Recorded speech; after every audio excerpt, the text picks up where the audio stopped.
King maker कहा जा रहा है नीतीश कुमार को। भैया कोई किंग मेकर नहीं है, कोई किंग मेकर नहीं है। बस ये है कि एक कहावत आपने सुनी होगी कि बुरे वक्त में गधे को भी बाप बनाया जाता है। ठीक है, बस वो वाली बात है। सत्य को हर एक व्यक्ति को स्वीकार करने की ताकत होनी चाहिए। नीतीश कुमार के बारे में आप सब लोगों को पता है कि कभी भी वो पलटी मार सकते हैं। तो भैया मैं इस बात को कह रहा हूँ कि पॉसिबिलिटी इस बात की भी है कि इंडिया अलायंस भी अपनी सरकार बना सकता है। अरे मेरी बात तो सुन लीजिए, अगर नीतीश कुमार और चंद्रबाबू नायडू एक साथ आ जाते हैं तो सरकार ऑटोमेटिकली बन रही है। कहाँ से नहीं बन रही, ऑटोमेटिकली बन जाएगी। जाते हैं ऐसा थोड़ी होता। मेरी बात सुनिए, इस देश में सब कुछ पॉसिबल है। किसी ने सोचा था कि पहले नरेंद्र मोदी जी कह रहे थे कि एक अकेले को हराने के लिए सारे लोग एक हो गए। तो सवाल का जवाब देता हूँ, जब गली मोहल्ले में चोर घुसता है ना, चोर, तो चोर को भगाने के लिए पूरा गली मोहल्ला एक हो जाता है। तो ये तो फिर भी देश है। तो देश के अंदर जो चोर घुसा है ना, इस चोर को भगाने के लिए ये पूरा देश एक हुआ है।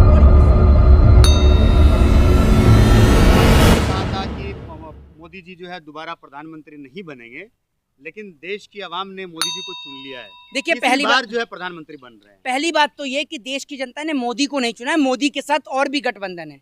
ठीक है, और भी मोदी के साथ में पार्टियां हैं, तो जनता ने उन सबको चुना है। तो आप कह रहे हैं कि मोदी को चुना है, अगर मोदी को चुना है तो बनवा लो आप अकेले मोदी से सरकार। बना देगा आपका मोदी अकेले सरकार? है दम? एनडीए का चुना है बस। हाँ तो बोलिए ना, तो आप कह रहे हैं कि मोदी को दिया है, मोदी को दिया। अरे कल तक मोदी मतलब एनडीए है भाई। आप भी तो राहुल गांधी को प्रधानमंत्री बना रहे थे। मेरी बात तो सुन लीजिए, बन जाए प्रधानमंत्री। एक सिंगल इंटरव्यू में, मैं चैलेंज के साथ कहता हूँ, एक सिंगल इंटरव्यू में अगर कोई बता दे मैंने बोला हो कि राहुल गांधी प्रधानमंत्री बन रहे हैं, आप दिखा दीजिए। आप अपने मुंह की बात मत बोलिए करिए। नहीं सुन लीजिए, आप अपने मुंह की बात मत बोला करिए, जो आपके मन में आ रही है वो मत बोला करिए। मेरे से सवाल कर रहे हैं तो मेरे सवाल का जवाब लीजिए। दूसरी बात ये कि आपको एक बात बता दो, नरेंद्र मोदी में अगर इतना दम है ना, पहले नरेंद्र मोदी जी कह रहे थे कि एक अकेले को हराने के लिए सारे लोग एक हो गए। तो सवाल का जवाब देता हूँ, जब गली मोहल्ले में चोर घुसता है ना, चोर, तो चोर को भगाने के लिए पूरा गली मोहल्ला एक हो जाता है। तो ये तो फिर भी देश है। तो देश के अंदर जो चोर घुसा है ना, इस चोर को भगाने के लिए ये पूरा देश एक हुआ है। और इसीलिए जनता ने अधिक से अधिक, आप ये सोचिए इतनी गर्मी में 38 से 40 डिग्री टेम्परेचर में लोगों ने घर से निकलकर वोट डालने का काम किया। और इतनी बुरी हार हुई है भारतीय जनता पार्टी की। मैं हार कहता हूँ उत्तर प्रदेश में इतनी बुरी हार हुई है कि अपने दम पे सरकार नहीं बना पा रही। कितनी बुरी क्या कर रहे हो? मिलकर बना ले रहा है। बीजेपी की आज भी इंडिया से ज्यादा सीटें, क्या बात कर रहे हैं? बीजेपी, मेरी बात तो सुन लीजिए, मेरी बात सुन लीजिए। इंडिया से ज्यादा है। अरे मेरी बात सुन, मतलब एनडीए के, मैं आपकी मोदी जी की बात कर रहा हूँ। है मोदी में? अरे अगर अकेले बीजेपी की अकेले इंडिया से ज्यादा सीटें, तो आपके मोदी में अकेले में दम है क्या सरकार बना ले? है दम तो बनवा दो। अरे है आपके मोदी में दम, जो दिखाते 56 इंची वाला अलायंस में दम है तो बनवा लो। किससे? अरे मैं आपको दिखा दूंगा, वो भी बनवा के दिख जाएगी, वो भी आपको इस देश में दिखेगी। अरे मेरी बात तो सुनिए, अगर नीतीश कुमार और चंद्रबाबू नायडू एक साथ आ जाते हैं तो सरकार ऑटोमेटिकली बन रही है। कहाँ से नहीं बन रही, ऑटोमेटिकली बन जाएगी। जाते हैं ऐसा थोड़ी होता। मेरी बात सुनिए, इस देश में सब कुछ पॉसिबल है। किसी ने सोचा था कि रातों रात मध्य प्रदेश में जहाँ कांग्रेस की सरकार है वहाँ सरकार गिरेगी? किसी ने ये सोचा था कि महाराष्ट्र के अंदर जहाँ शिवसेना की सरकार है वहाँ सरकार गिरेगी?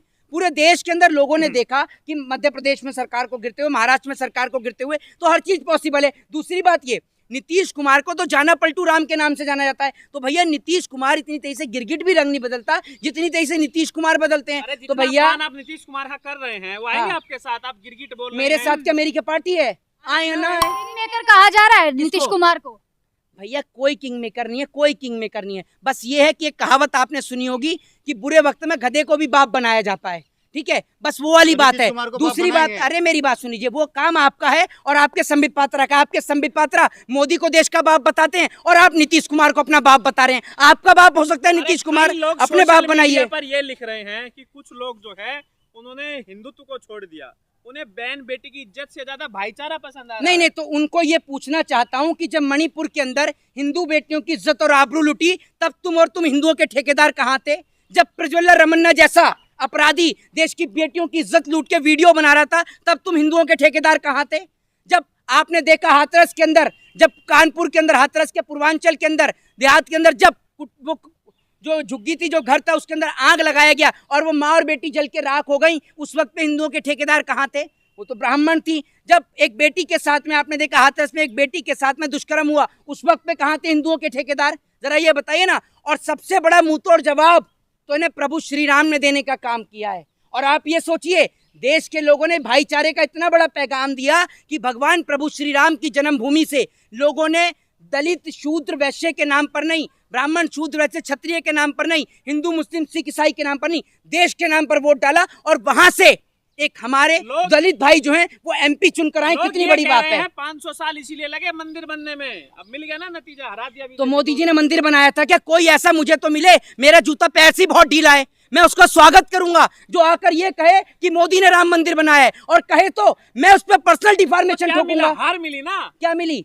हार। हाँ तो मिली मोदी जी को हार, बिल्कुल करारी हार मिली उत्तर प्रदेश में। और आप ये समझ लीजिए है ना कि बीजेपी की सरकार थी तो मंदिर बनी, मंदिर बना, नहीं होता तो मंदिर नहीं बनता। एकजुट नहीं है। ये राम मंदिर का ताला किसने खोला था? कभी आपके पिताजी ने आपको बताया? कभी इतिहास पढ़ा? किसने खोला था? भव्य मंदिर भव्य बना दिया सब। ताला तो कोई भी खोल ले, उसमें चाबी लगता है बस। अच्छा, बनाना बहुत बड़ा काम होता है। अच्छा, तो एक आध जगह का ताला आप भी खोल के दिखा दो। अगर आपके कहीं पता चला कि जो ये शरीर का जो ये इतना सा टुकड़ा है ना, इसमें ऐसा ताला लगेगा कि जिंदगी भर जेल से बाहर नहीं आ पाओगे। ताला तो कोई भी खोल देगा। आपकी हालत इतनी हुई पड़ी है, कुपोषण का शिकार तो यही है। सरकार से कहूंगा आपकी इतनी गुलामी और इतनी दलाली कर रहा है, इसको 5 किलो राशन खिलाओ, पहले इसको 5 किलो राशन देने की जरूरत है। भैया मेरे को तो इस बात का डर है तेरे को हार्ट अटैक वगैरह ना आ जाए, इतना प्रेशर मत ले। पत्रकार का अपमान, अरे मेरी बात सुनिए, पत्रकार इनका सम्मान कौन सा है? आप हमेशा जो है व्यक्तिगत टिप्पणी ही करते हैं। अच्छा, जब आपके पास कोई जवाब नहीं होगा तब बोलेंगे इंटरव्यू रोक दो, शुरू करेंगे फिर से। अच्छा, ये कहेंगे। अच्छा, उसके बाद जवाब नहीं होगा तब पर्सनल जाएंगे। ठीक है, अब मुझे ये बता दीजिए, अरे मेरी बात तो सुन लीजिए। डेटा पे बात कीजिए, जो सवाल आपसे पूछा गया उस पे आप बात करिए। चलो फैक्ट और डेटा पे बात कर लेते हैं। ग्लोबल हंगर इंडेक्स में भारत का कौन सा स्थान जो है? सवाल हो रहा है उस पे बात कीजिए ना, जो चल रहा है उस पे बात कीजिए ना। अच्छा चलो एक मिनट, ये पत्रकार, अरे मेरी बात सुनिए। नहीं मीडिया में नहीं पूछेंगे, मेरी बात सुन लीजिए भाई। आप राजनीति पे बात करते हैं ना, जरा मुझे ये बता दो, एक पार्टी है डीएमके, उसकी फुल फॉर्म बताना जरा। आप बताइए। अरे आप तो पत्रकार हो, पार्टी की फुल फॉर्म है इनको नहीं पता, और ये अपने आप को पत्रकार बताते हैं। आप बता दो, माइके ले लेके भग रहे हैं। हम पूछ रहे हैं, आप थोड़ी सवाल आप पूछ रहे हैं, घर से पढ़ के आए करो। नहीं, इंटरव्यू देने आए, लेने आए। आपके पास भी तो वो योग्यता होनी चाहिए कि आप सामने वाले का इंटरव्यू ले सकें। आपके पास नहीं योग्यता चाहिए। सुनिए, हमारे पास योग्यता है। क्या योग्यता है? क्या योग्यता आपके पास? आपको ये नहीं पता, आपको ये नहीं पता जो पार्टी चुनाव लड़ रही है उनकी फुल फॉर्म्स क्या है? तीसरी बार हम प्रधानमंत्री बनने नहीं देंगे। कैसे बन जाएंगे? कैसे बनेंगे? प्रधानमंत्री फिर से बन रहे। अरे कैसे बनेंगे? कैसे बनेंगे? 9 तारीख को मोदी जी शपथ ले रहे हैं। 8 जून को। अगर मैं बोल रहा हूँ, मैं ये बोल रहा हूँ, अगर नरेंद्र मोदी जी प्रधानमंत्री नहीं बने, फिर आप लोग तो कह रहे थे करेंगे। आपने तो सुन लीजिए, इन्होंने तो पहले भी कहा था कि काला मुंह करेंगे। आपने काला मुंह करा, आपके मोदी की 400 सीट नहीं आई। आप दोनों इधर आओ, आप दोनों ने कहा था कि काला मुंह करेंगे। अरे आइए, तो माइक खींच रहे हैं। इन्होंने कहा कि मोदी की 400 सीट आएंगी, मोदी की 400 सीट नहीं आई, तो आप दोनों ने मुंह काला करा। कल मुझे लगता है ये इसीलिए इंटरव्यू लेने के लिए नहीं आए, मुंह काला करके घर में बैठे होंगे दोनों। चलो अच्छा, आपने मुंह तो काला किया। दूसरी बात ये कि जिस तरीके से अमेठी से स्मृति ईरानी हारी, पूरे देश ने देखा, और स्मृति ईरानी का हारना भी वाजिब था।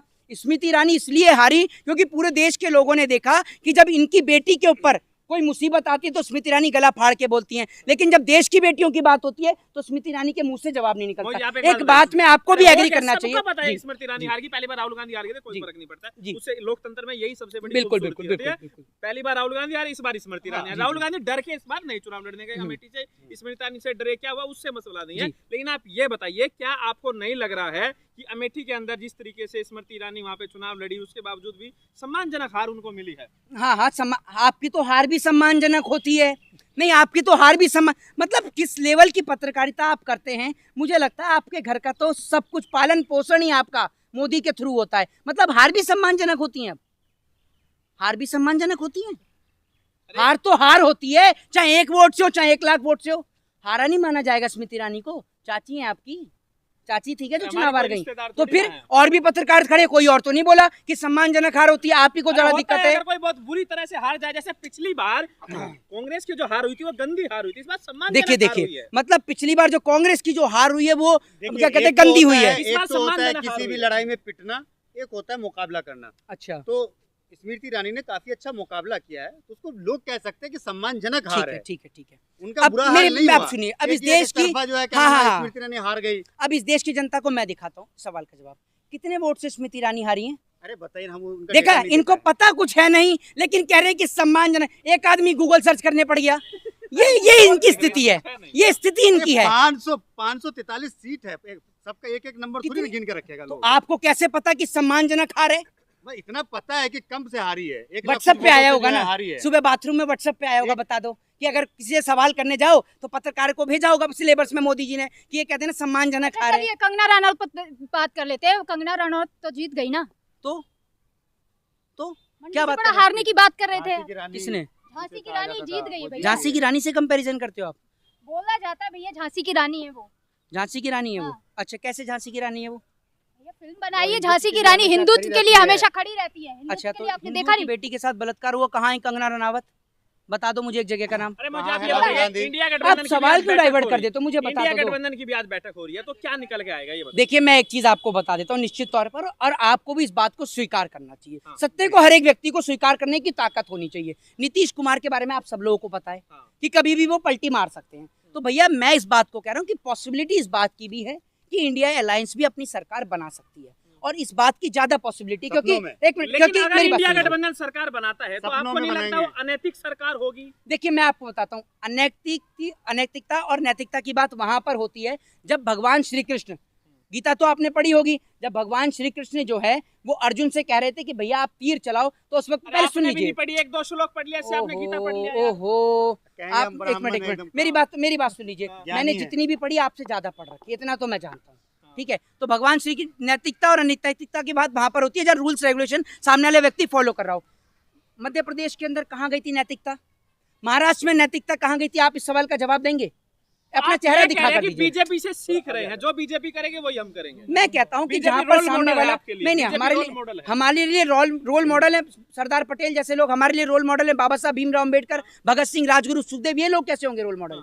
आपके लिए हो अगर सकते हैं, हमारे बीजेपी लिए ने नहीं है। लोकतंत्र की हत्या करी, हम भी करेंगे। लो भैया, अब हमें मौका मिल गया। भैया बीजेपी एक बात, करती है, हम देश भी को करेंगे। बचाने के लिए अगर लोकतंत्र की हत्या होती है तो मैं उसको लीगल समझता हूँ। आज जो है एक प्लेन में तेजस्वी यादव और नीतीश कुमार की एक तस्वीर वायरल हाँ, हो तो रही ये है। भी तो हो सकता है कि बहुत- तेजस्वी यादव नीतीश कुमार को लेकर आ जाए। ये भी हो सकता है कि नीतीश कुमार तेजस्वी यादव को लेके देखिए आ जाए। आपका, देखिए मैं आपको बताऊं, मोदी आपका पर्सनल रिश्तेदार है, इसलिए तो आप अपने रिश्तेदार को लेके आना चाहेंगे। लेकिन मैं कहना चाहूंगा देश के प्रधानमंत्री से, ये आपके लिए बहुत मेहनत कर रहा है और इसका वजन 30 से 40 किलो है, मर जाएगा। और आपका ऐसा पालतू भाड़े का किराए का ये है, गधा है, आप समझ लीजिए। क्योंकि मोदी जी गधे से प्रेरणा लेते, नहीं, गधे से प्रेरणा लेते तो वो ये है। अब चले गए, मेरी बात सुन लीजिए। नहीं, मत करिए, अरे बिल्कुल मत करिए, बिल्कुल मत करिए। शुक्रिया। सुन लीजिए, दूसरी बात यह है कि 5 किलो राशन पर्सनल व्यक्तिगत टिप्पणी नहीं कीजिए। जय हिंद, जय भारत, वंदे मातरम।